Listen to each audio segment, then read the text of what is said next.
como elemento político. ¿Por qué la gente muchas veces no hace huelga? Pues porque tienen miedo a que les echen del trabajo y saben que les van a echar. Y saben que con los sindicatos que hay, los sindicatos que son un elemento crucial de resistencia a los recortes sociales, pero que no es suficiente. No hay sindicatos poderosos en este país. No hemos ganado las huelgas generales. ¿Y eso qué implica? Pues que en última instancia, ¿qué es lo que le queda a la gente de abajo? Pues le queda la ley.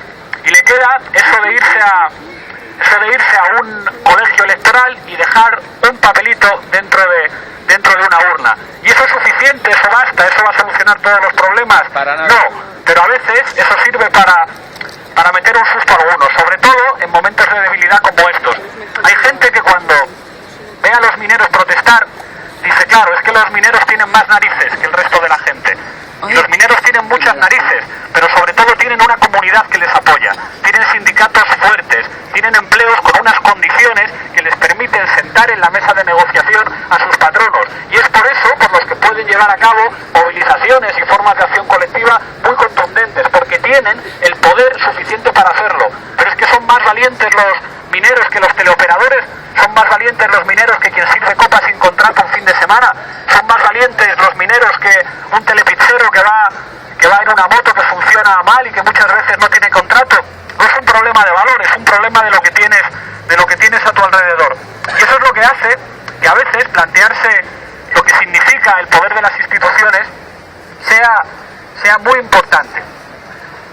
Cuando digo un gobierno democrático, estoy diciendo un gobierno de izquierdas. No, si es que en este momento no hace falta ni ser de izquierdas. Yo soy de izquierdas y se me nota, o sea, no puedo engañar a nadie. Pero las propuestas que voy a haceros esta noche son propuestas que os pueden sonar radicales, pero es que no son ni siquiera de izquierdas. Son propuestas patriotas. Y cuando digo patriota, ser patriota no tiene nada que ver con imponerle una bandera a nadie. No tiene nada que ver con hacer un desfile el 12 de octubre, que es un homenaje a un genocidio en América Latina.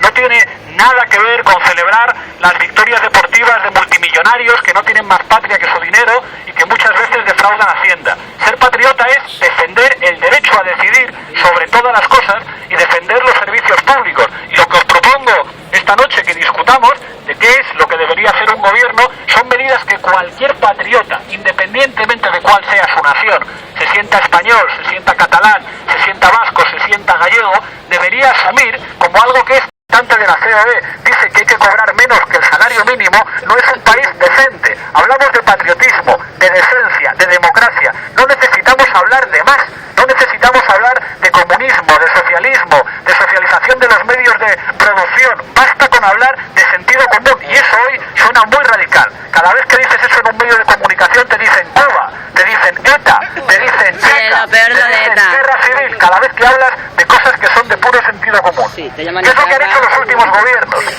Se llamen gobiernos del Partido Popular o gobiernos del Partido Socialista. Han hecho lo que les han mandado que hicieran, una cosa que se llama la Troika, la Comisión Europea, el Banco Central Europeo y el Fondo Monetario Internacional, que era básicamente austeridad.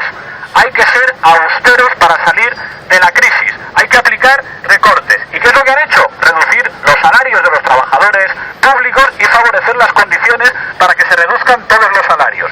Han hecho reformas laborales los dos gobiernos que han abaratado el despido y que han reducido los derechos de los trabajadores y las trabajadoras. Y no lo digo yo, es que los sindicatos les hicieron huelgas generales a los dos gobiernos. Han subido los impuestos, pero ¿se los han subido a los ricos? No. Han subido el IVA sobre productos de primera necesidad, sobre las cosas que la gente va a comprar al supermercado. Han privatizado y externalizado todo. Eso es lo que pasa con las basuras. Madrid huele a mierda, pero huele a mierda prescrita y presunta. La mierda de los que han convertido los servicios públicos en el patrimonio de unos pocos. ¿Sabéis quiénes son los beneficiarios de los despidos y de la reducción de salarios? Las constructoras como ACS, como OHL, que son precisamente los donantes de la Gürtel. El señor Villar Mir, alias el imputado, donó varios millones de euros a la Fundación FAES. Agarran lo público, lo privatizan, lo externalizan, lo destruyen, lo convierten en un servicio que es un desastre y además hacen caja con eso. ¿Y cuál es el problema? Los piquetes informativos, que son muy violentos y que atraviesan demasiados límites y hay que ver la imagen internacional de Madrid. La imagen internacional de Madrid no es la alcaldesa hablando un inglés de puta madre, hablando de la Relaxing Cup o el café con leche. La imagen de Madrid es el problema de las basuras. Es que claro, hay comerciantes que se quejan, pero si preguntamos a cualquier comerciante, sabe que sus problemas es que la gente no compra. ¿Cómo va a comprar la gente si hay ajustes? ¿Cómo va a comprar la gente si no tiene dinero? ¿Cómo va a comprar la gente si tiene que comprar medicamentos? Si no puede pagar la tasa de matrícula, si no tiene trabajo, ¿cómo va a comprar la gente? El problema de que la gente no compre no es la basura, son las políticas de este gobierno. ¿Qué han hecho con las pensiones? Reducir las pensiones. 5 años que tienen que trabajar para vivir porque no les da con la pensión. Ese es el futuro, tener 80 años y tener que trabajar para vivir porque no te da, llevando toda la vida trabajando. Han subido las tasas universitarias y además han favorecido a los colegios concertados de los privilegiados. Hablan de libertad, sí claro, libertad del que puede pagar. Libertad del que puede pagar. ¿Sabéis lo que pasa cuando se convierte un derecho en un servicio? Pues que deja de ser un derecho y se convierte en un privilegio de quien puede pagarlo. Han encarecido los medicamentos y han degradado la asistencia sanitaria. ¿Y todo ello para qué? ¿Para qué era? Porque eso era por algo, ¿eh? Podríais decirme, porque son unos hijos de puta. No es solamente por eso. Ellos decían que los ajustes iban a servir para salir de la crisis. Había que salvar a la banca. Había que rescatar a los bancos. Si os dais cuenta, el problema de este país era la deuda del sector financiero. Que había que rescatar al sector financiero. Hubo un rescate. ¿Y quién paga el rescate? Vosotros. ¿Cómo lo pagáis? Cuando no podéis llenar la cesta de la compra y llegar a fin de mes, porque esas son las consecuencias de las políticas de austeridad. Que la deuda de los bancos la pague la gente normal. Y eso se supone que era para algo. Eso se supone que era para facilitar el crédito a la pequeña y a la mediana empresa y a las familias. ¿Os habéis ido a un banco a pedir un crédito? ¿Alguno que tengáis una tienda habéis ido a un banco y os han dado un crédito en este momento? ¿Fluye el crédito? No fluye. Las medidas que han tomado sencillamente, esto que estoy diciendo no es ideológico, es la mera constatación de la realidad, no han servido para nada. Prueba de ello es que seguimos teniendo unos niveles de paro escandalosos. El poco empleo que se genera en condiciones de escándalo. En este país, y lo dice la Iglesia Católica, no lo digo yo, cada vez hay más gente pobre que trabaja, que trabajando, que teniendo un salario, es pobre, y entonces no puede ir a las tiendas a comprar, y se supone que el capitalismo eran sociedades fundamentadas en el consumo, pero para poder consumir tienes que tener una renta que te permita consumir, y parece que no está funcionando. Han creado una figura estupenda, los falsos autónomos. ¿Qué quiere decir que tienes que hacer autónomo para currar? Pues que además de pagar unos 280 euros al mes, pagar por trabajar, asumes todos los riesgos. Un autónomo no se puede quedar enfermo. Y esa ha sido una de las fórmulas que han dicho en la que tenéis que haceros todos emprendedores, cambiar vuestra mentalidad. Porque los españoles se van, y se van también los extranjeros, que eran la base de sostenibilidad del sistema de pensiones. Porque si no hay jóvenes... Muchas gracias.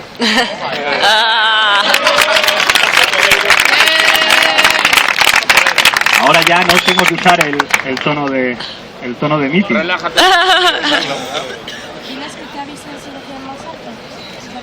¿Qué os parece? ¿Se escucha bien? Bien, bien. Decía que la población activa desciende, que hay muchísima gente que ha nacido aquí que se va y muchísimos trabajadores que vinieron a trabajar aquí que se van a sus países de origen y que entonces no se sostiene el sistema de pensiones. En este país, que podía tener olimpiadas, que tiene una casa real estupenda, una casa real a la que no le llega el dinero a fin de mes, no sé si os habéis enterado, un país de grandes eventos, de Fórmula 1 y de todas estas cosas, dice Cáritas que 1 de cada 4 españoles es pobre y que desde 2006 se ha incrementado la desigualdad en un 30%, por no hablar, como decía antes, de la gente que tiene un trabajo y es pobre. En este país hay hambre. Y no lo digo yo, esto si lo dijera en la tele me dirían demagogia, demagogia, más hambre hay en Cuba. Varias organizaciones alertaban a la ONU de que hay miles de niños pasando hambre en España, que el Ayuntamiento de Barcelona detectaba 2.600 escolares con malnutrición. ¿Os acordáis del señor Hernando burlándose de las 3 comidas en Andalucía? Que si éramos Etiopía, pues es que en algunos aspectos debemos parecernos a Etiopía.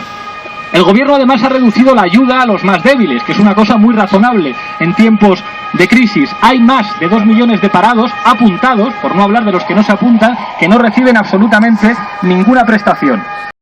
partidos pasa igual, en todas las profesiones. Hay políticos corruptos como hay taxistas corruptos, hay buena gente como mala gente. La clave es separar las manzanas podridas de las manzanas sanas. Eso no es entender cómo funciona el mecanismo. La corrupción es lo que sirve para que los que no se han presentado a las elecciones gobiernen. ¿Qué es lo que significa Bárcenas? ¿Pensáis que tiene alguna importancia que Bárcenas tenga dinero en Suiza? Es el chocolate del loro. Bárcenas no es más que una pieza en un engranaje complejo, que servía para que las grandes fortunas de este país, sobre todo las constructoras, sobornara a los partidos del gobierno y a los principales dirigentes políticos de este país a cambio de concesiones administrativas. Aquí algunos hablan de los emprendedores, pero los grandes ricos de este país nunca han sido emprendedores, han sido chupópteros. Han sido parásitos que se han dedicado a vivir del Estado. Esos mismos que dicen que hay que adelgazar el Estado, que esto de tantas comunidades autónomas sale muy caro, que hay que dejar de que la economía fluya de manera natural, son los mismos, como el señor Arturo Fernández, que presume además de no pagar Hacienda, que han vivido a costa del Estado.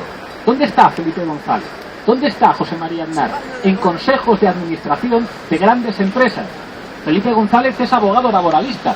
O sea, es tan terrible, es tan revolucionario, es tan radical pensar que un señor que es abogado laboralista se dedicara a ejercer su profesión, a ejercer el derecho a ser abogado de trabajadores después de dejar la presidencia. Debe ser muy radical. Lo suyo es que un señor que dice que es socialista, cuando deja de ser presidente, esté en consejos de administración de empresas energéticas que su gobierno ayudó a privatizar. ¿Y dónde está el señor José María Aznar? Hizo una oposición, es inspector de Hacienda. ¿Está trabajando en el Ministerio de Hacienda ejerciendo su profesión?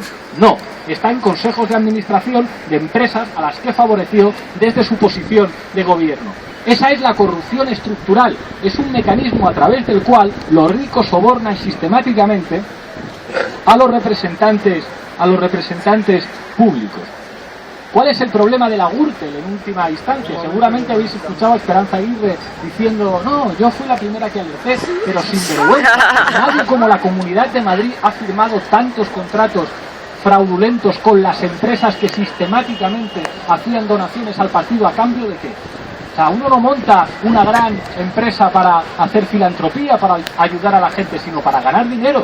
¿Qué es lo que conseguían haciendo donaciones? Hacer inversiones. Y no es un problema de que tengamos un Estado para que funcione así, a todos los niveles. Y os pregunto ¿qué habría que hacer? Lo que habría que hacer, ya insisto, que es una cosa como muy sencillita.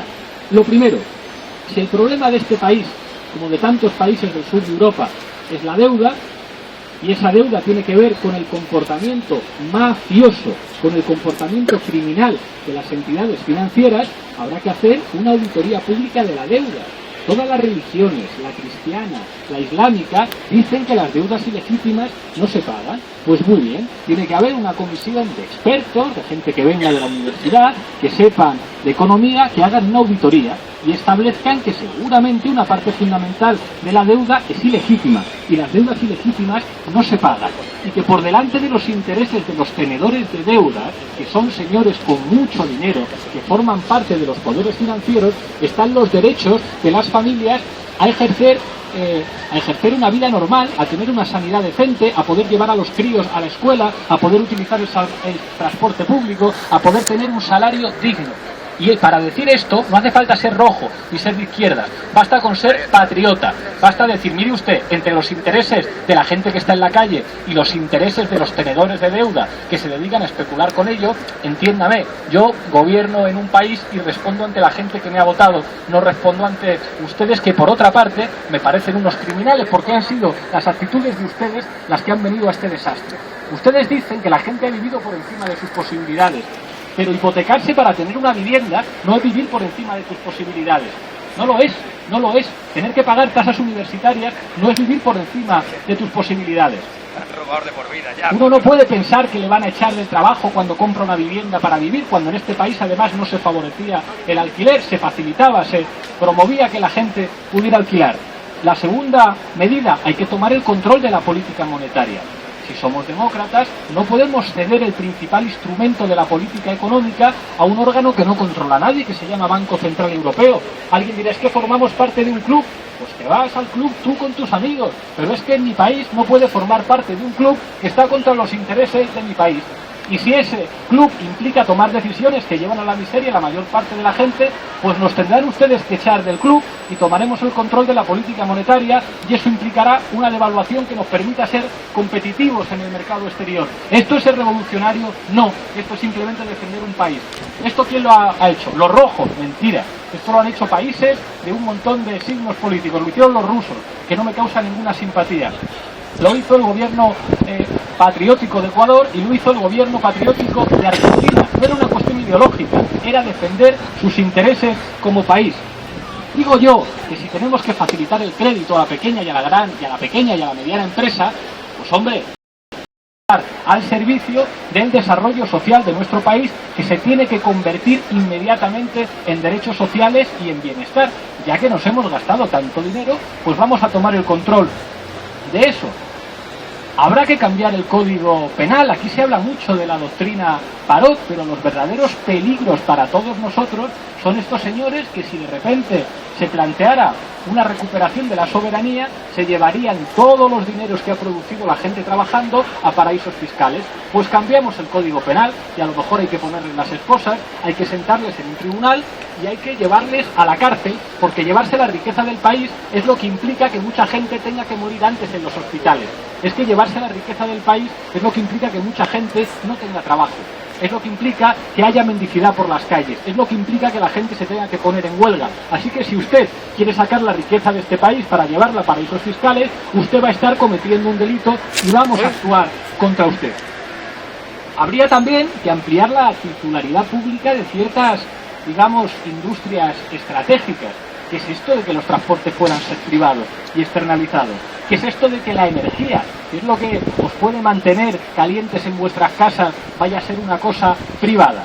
¿Qué es lo que implica que los servicios públicos como la limpieza vaya a estar en manos de empresas privadas que quieren reducir los costes al mínimo, bajar los sueldos a los trabajadores, reducir el número de trabajadores, vaya a estar en manos privadas? Que Madrid esté limpio es un derecho de los madrileños, y eso implica que esto no se puede vender para que otros hagan dinero.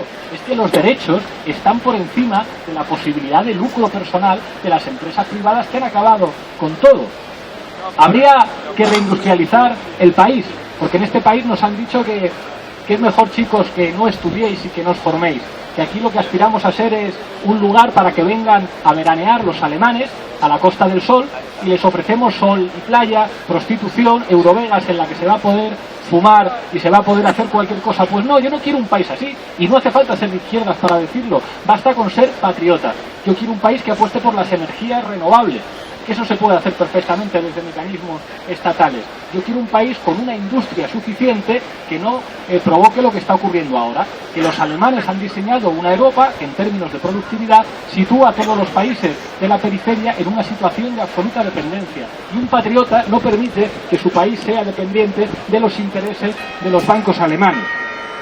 Habría que hacer una reforma fiscal redistributiva. En este país con las gentes de otros países de la periferia de Europa y planteen un desafío. Y miren América Latina, porque en América Latina han demostrado que hay una forma de gestión política alternativa al neoliberalismo que ha funcionado en los últimos tiempos, y por eso hablan tan mal de ellos en los medios de comunicación, y por eso les atacan tanto y por eso les insultan, porque ha funcionado en los últimos tiempos. Y aquí está el problema de la izquierda. Yo estoy harto de una izquierda que quiere jugar a ser la izquierda del PSOE. Nosotros hacemos la carrera por la medalla de bronce. El PSOE dice que es de izquierdas, pero en realidad no es de izquierdas, la izquierda real soy yo, así que usted, que está decepcionado con el PSOE, vóteme a mí. Y sales a por la medalla de bronce. Sales a jugar un partido de fútbol en el que te meten 3, pero si tú metes un gol te das por satisfecho. Yo creo que no toca. Yo creo que la izquierda se tiene que convertir en pueblo y ser una alternativa de país. O sea, en este momento creo que se puede hablar a muchísima gente, que lo importante no es la identidad de yo estoy a la izquierda de la pared o soy más de izquierdas que tú. En este momento lo más radical es simplemente ser demócrata y decir que yo no aspiro a ser el tercer puesto. Y esto es terrible. Susana Díaz, la presidenta del gobierno de Andalucía, decía una cosa que era muy razonable. Decía, lo que estamos experimentando en el gobierno de Andalucía se podría hacer a nivel estatal. Y yo sé que en el gobierno de Andalucía se han hecho cosas buenas, y que la izquierda esté en un gobierno implica que se pueden hacer ciertas cosas. Pero mientras un partido de régimen, uno de los partidos que ha apostado por un modelo de desarrollo fundamentado en burbujas inmobiliarias y en la especulación urbanística, mientras ese partido sea el socio mayoritario, no se pueden hacer cosas serias en este país. El Partido Socialista, que ha hecho una conferencia hace muy poquito, no se atreve a hablar de auditoría pública de la deuda, no se atreve a hablar de reindustrialización del país, no se atreve a hablar de una reforma fiscal para que paguen los ricos, no se atreve a hablar de la reversión de todos los procesos de privatización. Por no atreverse, no se atreve ni siquiera a decir que al jefe del Estado quizá tendría sentido votarlo y que no fuera el heredero a título del rey del dictador Francisco Franco. ¿A qué se van a atrever? ¿A qué se van a atrever? Con los partidos de régimen, se llamen PSOE, se llamen PP, se llamen Convergencia y Unió, se llamen Partido Nacionalista Vasco, es mejor que no haya que pactar. En política hay que pactar con canallas, porque la política no depende de los principios, depende del poder que se tenga. Pero hay que trabajar para tener poder de verdad. Y para tener poder de verdad en estos momentos es crucial aprender una lección fundamental que dio el 15M a la izquierda. El 15M se convirtió en una señal para todo el mundo. Incluso se debatía al principio, ¿esto es de izquierdas o es de derechas? Eso es lo mejor que nos puede ocurrir. Llegar a un sitio en el que alguien te dice, mira, yo no soy comunista como tú, pero me parece interesante lo que estás diciendo. Ese es el escenario en el que las cosas pueden cambiar en este país, apelando al sentido común de la gente. Hay que disputar el sentido de las palabras. Ellos dicen que votar es simplemente depositar una papeleta cada 4 años en una urna. Y yo digo que no, la democracia no es eso. La democracia viene del griego, demos y kratos, y significa que el poder tiene que estar en manos del pueblo. Cortes de derechos sociales. Si no hay derechos sociales, no hay democracia. Hay que disputarles ese concepto. Ellos hablan de libertad, claro, la libertad es fundamental, pero la libertad no es eso que une al señor Emilio Botín y a alguien que tiene que dormir en un cajero automático. Mientras haya condiciones así, no puede haber libertad. En la libertad de elegir, puedo elegir qué me compro, pero si no tengo dinero para comprar, ¿qué libertad tengo?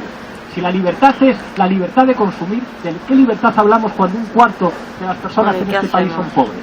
¿Qué libertad de elegir tiene una madre de familia que tiene a su madre anciana en casa, que tiene 2 hijos en el paro, que el marido tiene más de 50 años y no encuentra trabajo? ¿Qué libertad tiene esa mujer si no hay servicios sociales que garanticen su dignidad? Ninguna, ¿verdad?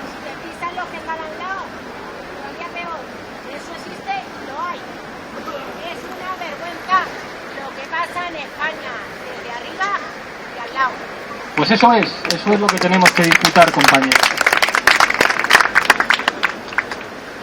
No me quiero extender mucho más por 2 razones. La primera es que dentro de un ratito me tengo que ir al Gato al Agua a pelearme.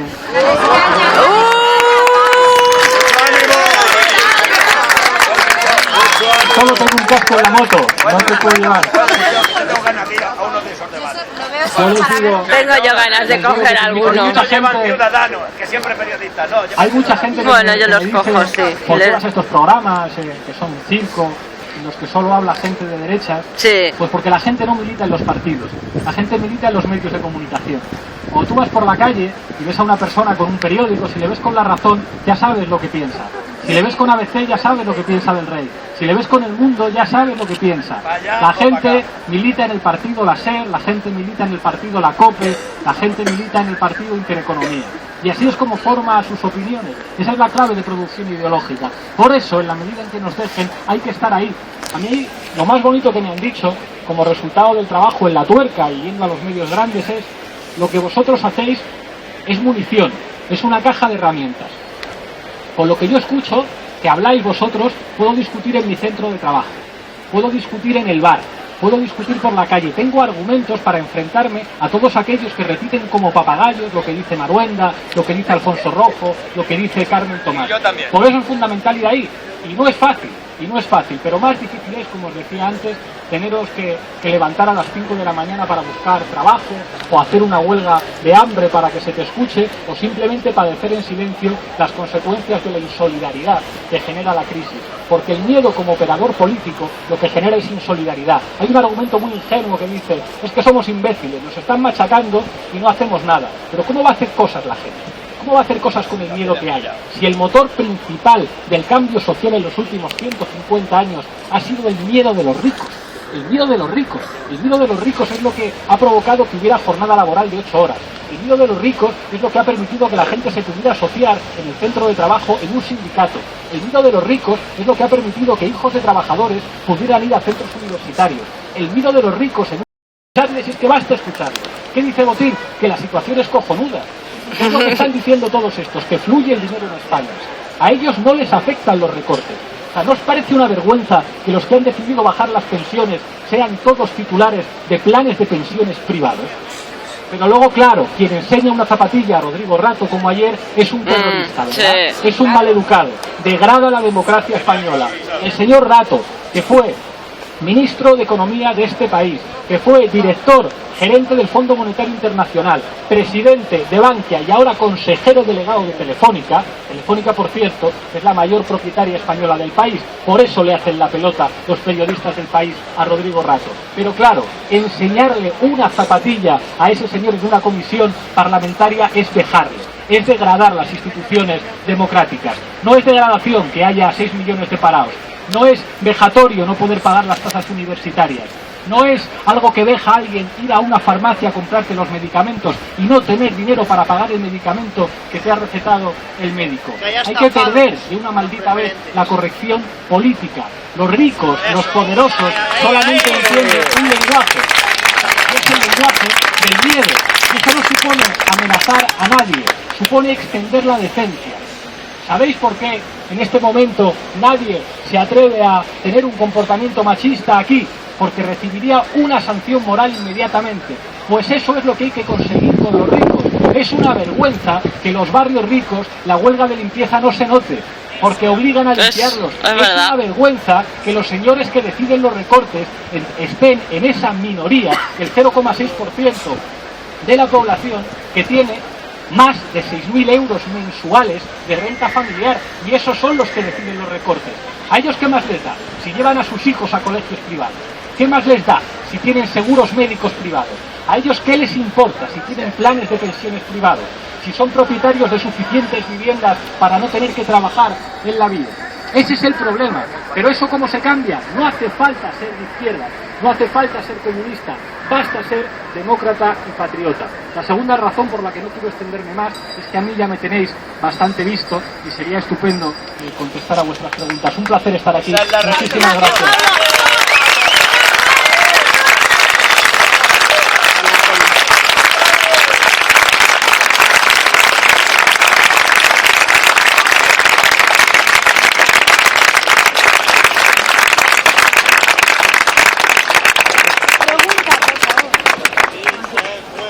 Buenas tardes.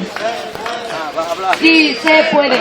Eso es lo que quiero preguntar. Todos los que estamos aquí sabemos que sí se puede. Ana, mírame un poco. La pregunta es, ¿cómo podemos convencer a toda esa gente que está esclavizada en un trabajo y tiene miedo de perderlo para no dar de comer a sus hijos? ¿Cómo convencemos a la gente de que luche por una democracia real en vez de ir a tomarse 2 cañas con los 2 euros que le quedan y ver el partido de fútbol? ¿Cómo podemos convencer a esa gente? Porque yo les he contado a todos mis amigos de mi entorno que vengo aquí, que estos chavales llevan un montón de días en huelga de hambre y la gente se queda como en su mundo gris y no, como que no reaccionan, ¿no? Yo les intento decir, la situación es alarmante, tenemos que luchar por nuestros derechos ahora, antes de que sigan haciendo leyes y leyes. ¿Cómo podemos despertar a los demás? ¿Y qué podemos hacer? ¿Sabéis para que dimitan? La política es la lucha por el poder. Seguramente habéis oído hablar de Maquiavelo, y su nombre tiene una connotación negativa. Cada vez que algo tenga una connotación negativa, no os fiéis. Maquiavelo lo único que hizo fue describir lo que había a su alrededor. La política es acumular poder. Y el poder tiene muchísimo que ver con la ideología. Con la ideología de quien te dice, no, mira, yo es que prefiero tomar unas cañas porque protestar no sirve para nada. Otro cogerá ese sobre si tú no lo coges. Pero eso no se tuve que quitarme también. De la gente. Hay toda una institucionalidad dedicada a ello. La escuela, la familia, este país en el que es de mala educación hablar de política. Tú te echas una novia y si tus padres no son unos militantes de toda la vida, eres un maleducado si te lleva a su casa a comer y hablas de política. En España hay que hablar de fútbol, de hacer como Franco, no meterse en política. Y está la televisión, que es la que genera comportamientos cívicos. No hay una solución a corto plazo, esto es como practicar un deporte, hay que entrenar y no te entrenas para correr un maratón en un mes. Hay que construir espacios en los que se genera una socialidad distinta. No va a venir ningún listo de la universidad o de la televisión a darte la respuesta. No hay una charla en la que vayas a solucionar eso. Hay trabajo de eso que toda la vida se llamó militancia, que es un trabajo cotidiano, poco a poco, en que cada uno aporta su granito de arena, que tiene que ver con acumular poder. Cuando tú vas a un barrio, en la asociación de vecinos hay charlas de 200 personas, cuando hay actividades todo el rato, cuando hay colectivos de jóvenes, cuando hay pintadas que están mostrando la rabia en las paredes, cuando los chavales se autoorganizan para acompañar a los piquetes de la huelga de limpieza y echarles una mano, cuando los chavales hacen radios, cuando hasta los jubilados se organizan para dar charlas, para llevar a cabo actividades, incluso actividades lúdicas, todo ese proceso de autoorganización implica espacios de socialización distinta que hacen que pienses de otra manera. Vosotros no estáis aquí porque un día os caísteis del caballo como San Pablo y visteis la luz. Estuvisteis en algún sitio que os hizo pensar diferente. Alguien os dejó un libro, fuisteis una charla, me crié en otro país y cuando llegué aquí aluciné. En esto, visteis un programa de La Tuerca y dijisteis, hostias, hay cosas diferentes para entender la realidad. Hacer política es acumular poder y no lo va a hacer nadie por vosotros. Yo podré decir muchas cosas en la televisión, pero el poder real lo tenéis vosotros en la calle, en las redes sociales, en vuestros centros de trabajo. No es nada fácil, es muy difícil, es una labor titánica, pero hay que intentarlo. Y a nivel electoral yo creo que hay que plantear un desafío de una vez por todas. Yo creo que la gente está aburrida de los representantes que tenemos hasta ahora. Y hay que utilizar todos los frentes, todos los espacios, todos los mínimos lugares, resquicios de poder para que ese poder no lo gestione el enemigo, sino que lo gestione simplemente de manera democrática y patriótica.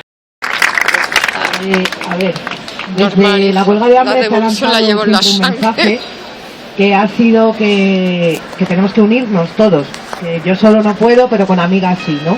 Sí, en general. Yo quisiera saber un poco cuál es tu opinión sobre las 23 millones de mareas distintas que hay, más o menos, y qué es lo que hace que no seamos capaces, o que las mareas no sean capaces de unirse en una sola marea por la democracia o por la dignidad nuestra, ¿no? Sino educación, sanidad, la marea granate, la marea de dependencia. Creo que eso al final divide fuerzas y creo que eso nos está restando mucha potencia en las calles. Yo creo que nadie tiene el derecho a hablar por los movimientos sociales. Y es verdad que cualquiera que hayáis participado en una asamblea, en un movimiento, sabéis la complejidad, las dificultades, lo complicado que es relacionarse. No hay una solución mágica, si hacéis el ridículo de que yo llegara con uno de la educación, otro de la sanidad y les dijera, dinos, yo sé, separaos esto, no funciona. De nuevo, es fundamental que todos asumamos que la tarea que tenemos que llevar a cabo es una tarea titánica.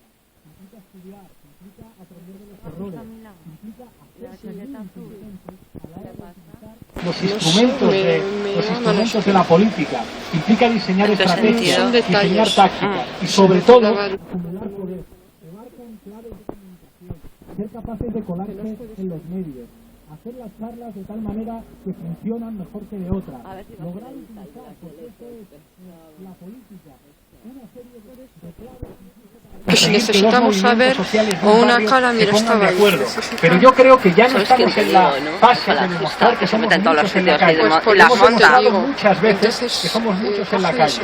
Creo que estamos en la fase del empoderamiento. El empoderamiento también implica darles algún susto alguna vez. Porque ellos dicen siempre, sí, bueno, muy bien, mucho 15M, mucha historia, pero al final yo tengo más votos que nadie. Y ya me puede usted contar que el partido del voto en blanco es el partido más grande. Eso queda muy bien para una conferencia. Pero todos los recursos administrativos para hacer política los tengo yo.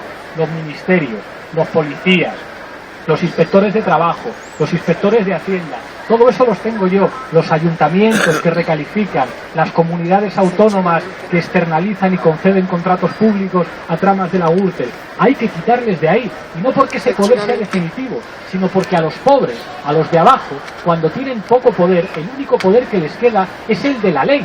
Es completamente de coña que nosotros tengamos que decirles que su constitución, que a mí no me gusta, dice que la vivienda es un derecho y dice que la propiedad privada tiene que estar subordinada al interés social. Con la legislación existente, que no es la nuestra, se puede dar un uso alternativo al derecho que implique un empoderamiento. Yo creo que una de las claves es pensar en grande, es pensar en grande. Lo que se manifiesta hoy aquí en la calle solo nos queda uno, me vale. Que vaya muchísimo más lejos. Creo que es muy importante que empecemos a vernos como algo que puede provocar miedo a los adversarios.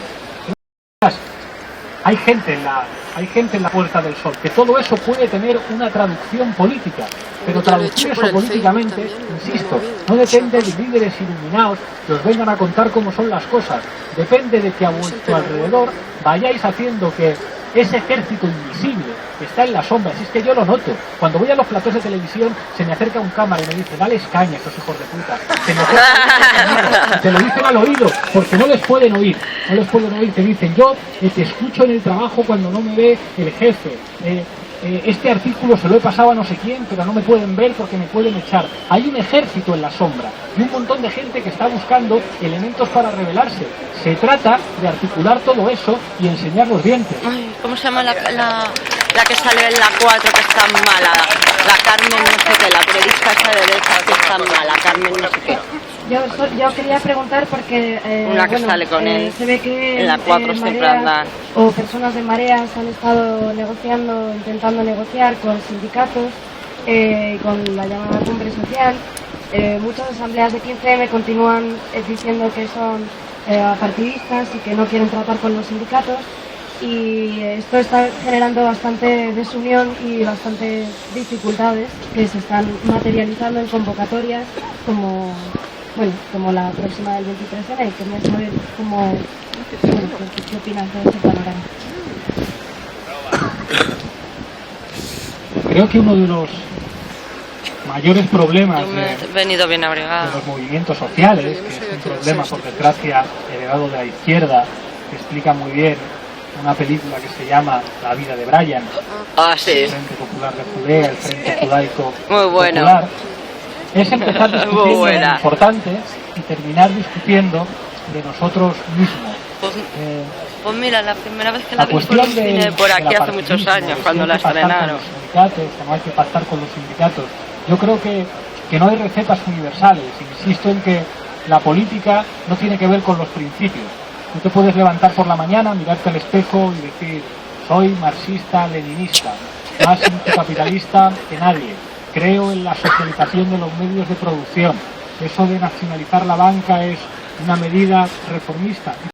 Tú eres el poder que tengas, tú eres la gente que movilizas, tú eres la gente que te vota, tú eres las huelgas que tu sindicato es capaz de llevar a cabo, tú eres las victorias que has cosechado en las luchas sociales, tú eres el que ha conseguido que un despido se paralice o que no se privatice un centro de salud, tú eres el que ha doblado el brazo y la voluntad a una administración que quería externalizar un servicio público.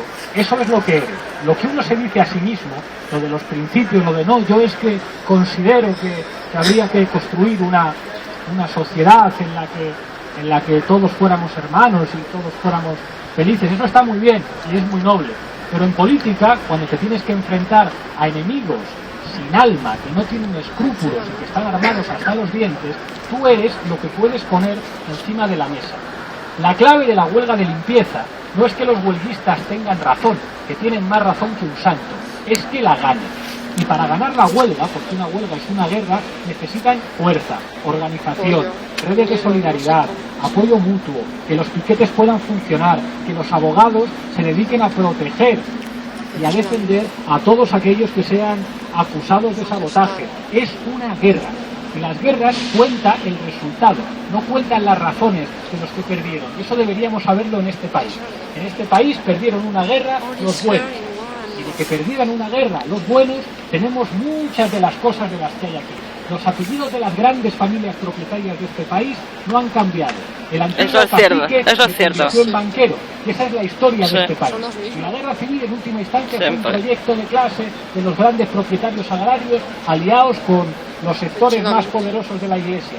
Y eso no es reversible, eso fue así. Y por eso tenemos un país como el que tenemos. Por eso en política es absolutamente fundamental ganar.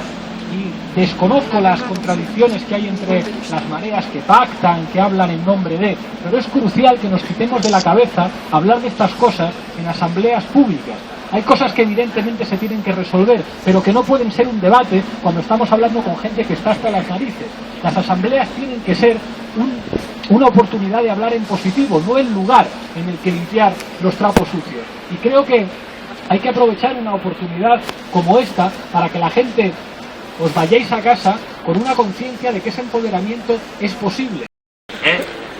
Y han hecho unas declaraciones hace 2 o 3 semanas en las que están provocando al pueblo.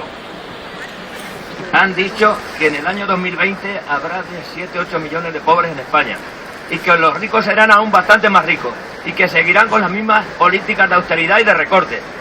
Y ahora os hago una pregunta a ti, Pablo, y a todos los que estáis aquí. ¿Cuál es la última palabra de un político? Es muy simple y muy sencilla. A ver si alguien sabe contestármela. Ya he preguntado a miles de personas y nadie sabe responderme. ¿Alguien lo sabe? ¿Se la digo yo?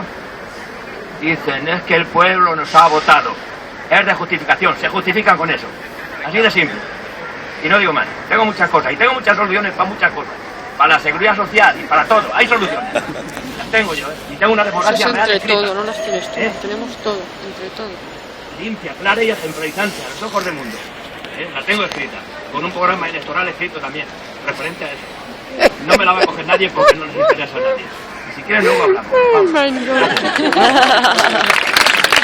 De ver lo que harías en el PSOE occidental. Pues yo sé, lo que tengo claro es a quién no voy a votar. ¿A quién voy a votar? No lo sé, pero a quién no voy a votar lo tengo. A mí lo que no me ha quedado claro es qué es lo que podemos hacer al final de todo. A mí nunca me queda claro de todo esto qué es lo que podemos hacer realmente. Ser condición necesaria no es condición suficiente. ¿Eso qué quiero decir? Que la izquierda tiene que devenir pueblo. Y para devenir pueblo se tiene que acercarse a otros sectores, no es pactar con otros partidos, no es hacer una sopa de siglas. Es construir un discurso diferente y asumir que la indignación política ha generado una serie de cosas que son distintas. Lo concreto en un nombre. No es la primera vez que lo digo.